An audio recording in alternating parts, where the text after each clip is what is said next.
നസ്രീൻ. അപ്പോൾ ഇന്നത്തെ വീഡിയോ എന്താ വെച്ചാൽ രാവിലെ തന്നെ സ്കൂളിൽ നിന്ന് കുറച്ച് കുട്ടികളും ടീച്ചേഴ്സൊക്കെ ആയിട്ട് ഞങ്ങൾ ആശ്രയ സ്പെഷ്യൽ സ്കൂളിലേക്കാണ് പോയത് കേട്ടോ. December 3 ഭിന്നശേഷി ദിനമായതുകൊണ്ട് തന്നെ ഞങ്ങൾ അവിടേക്കുള്ളൊരു യാത്രയാണ് ഇപ്രാവശ്യം പ്ലാൻ ചെയ്തത്. കാരണം നമ്മുടെ കുട്ടികൾക്ക് അവരുമായിട്ട് ആ കുട്ടികളുമായിട്ടൊന്ന് കൂടിച്ചേരാനും സംസാരിക്കാനും അതേപോലെ തന്നെ കലാപരിപാടികളൊക്കെ അവതരിപ്പിക്കാനൊക്കെ ഉള്ള ഒരു അവസരമായിരുന്നു. ഞങ്ങളുടെ എച്ച്.എമ്മും അതേപോലെ പ്രമുഖരായിട്ടുള്ള എല്ലാ അധ്യാപകരും ഇവർക്ക് സപ്പോർട്ടായിട്ടുണ്ടായിരുന്നു കേട്ടോ. കാരണം എന്ന് വെച്ചാൽ നമ്മൾ ആ കുട്ടികളിൽ നിന്ന് ഒരുപാട് കഴിവുകളുള്ള കുട്ടികളുണ്ട് കേട്ടോ. കാരണം നമ്മൾ സമൂഹത്തിൽ മാറ്റി നിർത്തേണ്ട ഒരു വിഭാഗമല്ലല്ലോ ഇവർ. കാരണം അവരെ ദൈവം സൃഷ്ടിച്ചത് അങ്ങനെയാണ്.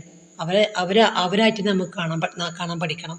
അപ്പോൾ കുട്ടികൾക്കെന്ന് പറഞ്ഞു കഴിഞ്ഞാൽ പുസ്തകങ്ങളിൽ നിന്ന് കിട്ടുന്ന അറിവിനേക്കാൾ വലുതായിരുന്നു ഈ ഒരു അനുഭവം. കാരണം അവരുമായിട്ട് കൂടിച്ചേരാനും സംസാരിക്കാനും അവരെന്താണെന്ന് മനസ്സിലാക്കാനൊക്കെ കുട്ടികൾക്കും ഇങ്ങനെ ഒരു അവസരം കിട്ടിയിട്ടുണ്ട്. കാരണം വെച്ചാൽ നമ്മൾ തിരക്ക് പിടിച്ച ലൈഫിൻ്റെ ഇടയിൽ നമ്മൾ ഓടിപ്പാഞ്ഞു കൊണ്ടിരിക്കുന്ന സമയത്ത് നമുക്ക് ഇങ്ങനെയുള്ള കുട്ടികളുമായിട്ട് ഇടപഴകുമ്പോൾ അതേപോലെ രോഗികളെ കാണാൻ പോകുകയാണെന്നുണ്ടെങ്കിൽ നമുക്ക് ഒരുപാട് ചിന്തിക്കാനുള്ളൊരു അവസരം നമുക്ക് കിട്ടുകയാണ്. കാരണം എന്താ വെച്ചാൽ അത്രക്കും വേദനാജനകമായിട്ടുള്ള കാഴ്ചയുണ്ട്. കാരണം അവർക്ക് അറിയുന്നില്ല, അവരുടെ പ്രായം അറിയുന്നില്ല, അവർ ചെയ്യുന്ന പ്രവൃത്തികൾ അറിയുന്നില്ല.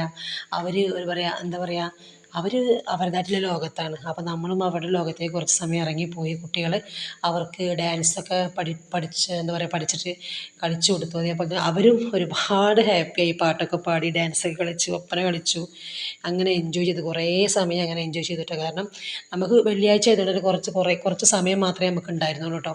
അപ്പോൾ അതുകൊണ്ട് ഞങ്ങൾ ആ ഒരു സമയം ഒരുപാട് എന്താ പറയുക മിസ്സാക്കാത്ത രീതിയിൽ തന്നെ ഞങ്ങൾ എല്ലാ പരിപാടികളും അവതരിപ്പിച്ചു.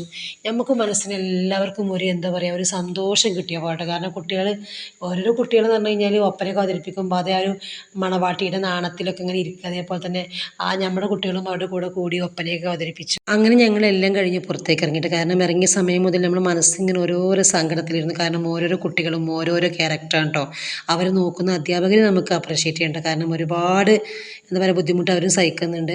അപ്പോൾ എന്ന് വെച്ച് കഴിഞ്ഞാൽ നമ്മൾ കുട്ടികൾക്ക് ടാറ്റ കൊടുത്തു, അവർക്ക് ടാറ്റ കൊടുത്ത് ഞങ്ങൾ ആ ഒരു സ്ഥാപനത്തിൽ നിന്നും മടങ്ങി കേട്ടോ.